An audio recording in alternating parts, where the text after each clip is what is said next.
কোনির দ্বিতীয় পরিচ্ছেদ নিয়ে আজকে চলে এলাম প্রশ্ন উত্তর পর্বে। লীলাবতী হস্তক্ষেপ করে, দোকানের দায়িত্ব নেয়।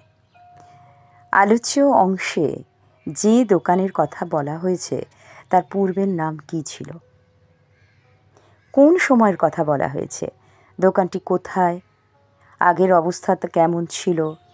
লীলাবতী তার স্বামী টেলারিং দোকানে কি কি পরিবর্তন করেছিল?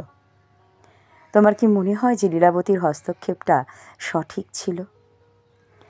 আলোচ্য অংশটি বাংলা সাহিত্যের বিখ্যাত সাহিত্যিক ও ক্রীড়া সাংবাদিক মতি নন্দী রচিত কোনি উপন্যাস থেকে নেওয়া। লীলাবতী অর্থাৎ উপন্যাসের মুখ্য চরিত্র ক্ষিতীশ সিংহের স্ত্রী লীলাবতী।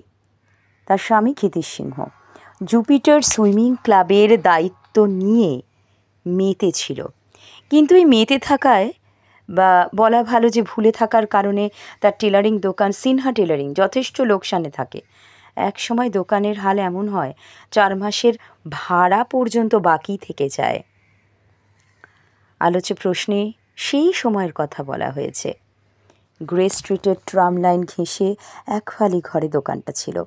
দোকানটার প্রথমে নাম ছিল সিনহা টেলারিং।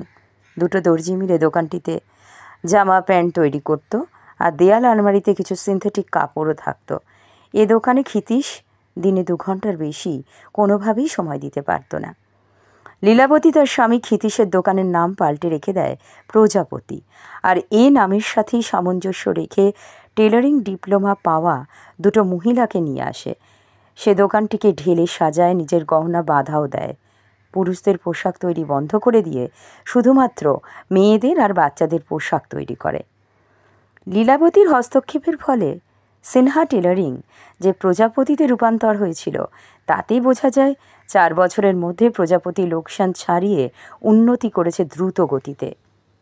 আগে 3 দিনে ব্লাউজ তৈরি করে দেওয়া হতো, এখন এতটাই কাজের চাপ যে 10 দিনের আগে মাল ডেলিভারি করা সম্ভবই হচ্ছে না। লীলাবতীর এই দোকান নতুন করে সাজাতো এবং তার সে গহনা বন্ধক দেওয়া আবার অর্ধেক আবার ফিরিয়েও আনা যথাসময়ে। এখন তার দোকানের কাজের পরিসরের জন্য আরও বড় ঘর দরকার। আমাদের এই আলোচ্য অংশটিতে অর্থাৎ এই দ্বিতীয় পরিচ্ছেদে এটা কিন্তু ভীষণ গুরুত্বপূর্ণ একটি প্রশ্নের আলোচনা। তোমরা অনুশীলন করো। আজ এ পর্যন্তই। আবার পরবর্তী প্রশ্ন উত্তরের সঙ্গে হাজির হয়ে যাব।